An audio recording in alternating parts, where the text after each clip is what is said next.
So it's winter in Johannesburg. It's winter in South Africa, but Johannesburg does tend to get quite cold and dry, which really does put a toll on my hair. So I usually put it away in a protective style of sorts, either braids or twists.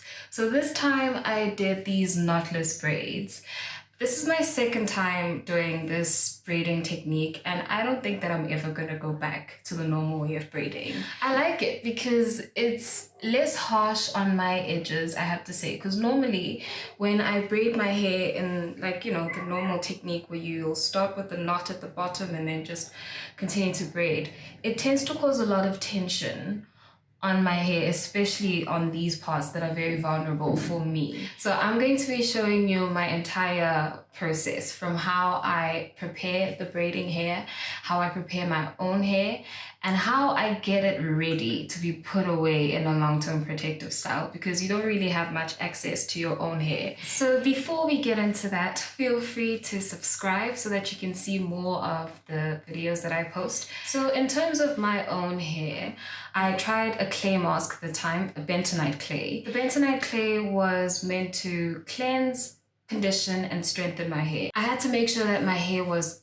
properly moisturized. So I put a leave-in conditioner, some heavy cream, and oil. So this is the only time that I'll ever do like a full LCO method. I have a video on how I choose to moisturize my hair, but anyways, for this purpose, I did full LCO, so leave-in conditioner, a thick cream, and an oil to seal all the moisture in.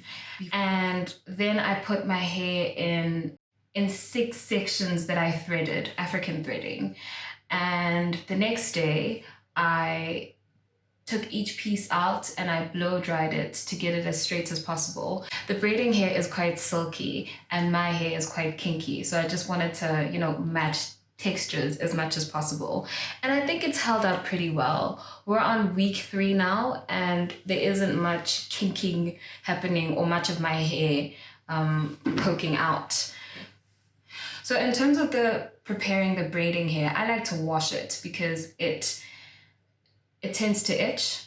So if you clean it, it removes whatever chemicals that cause it to itch. So I prepare a shallow bath. I pour some apple cider vinegar and a little bit of shampoo. Then I just let the hair sit in the water for a few minutes.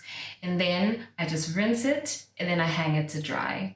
So I use the X-pressions braiding hair, which is quite long. I cut each piece in half and I ended up using 3 1/4 packs.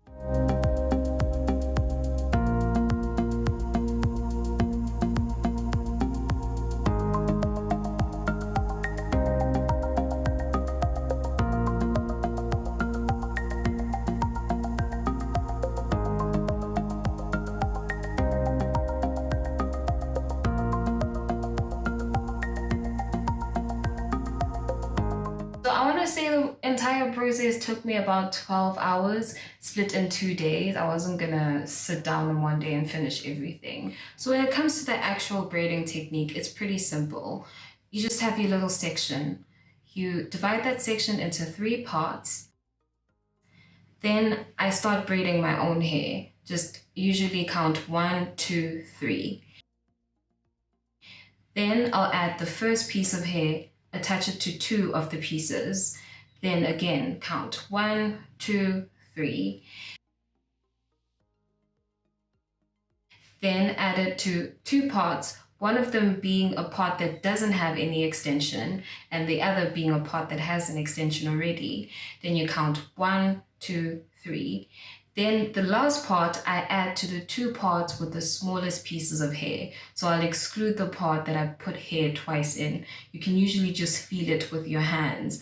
Or if you're using 2 mirrors, you can use the front mirror to see what's happening at the back and you'll be able to see which section has a thicker amount of hair.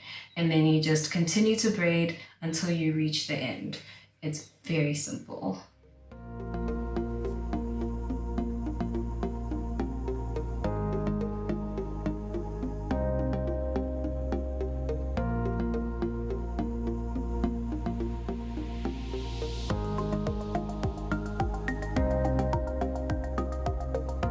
And then once all of my hair is braided, this is the only part that I didn't film. I took sections of the braiding hair and I put rubber bands all the way at the end just to hold them together.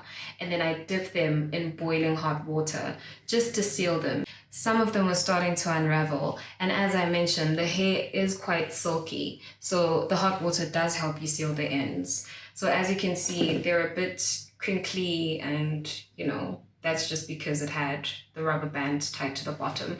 But it also adds some character. You know, I don't like them being completely straight all the way to the ends. So the last time I did them, I put perm rods on the ends and then I dipped them in water. And so I had the ends nice and curly. So anyways, I hope that my explanation of the knotless braiding technique will help and inspire you to try and do your own knotless braids. I hope you enjoyed this video. I'll see you in the next one.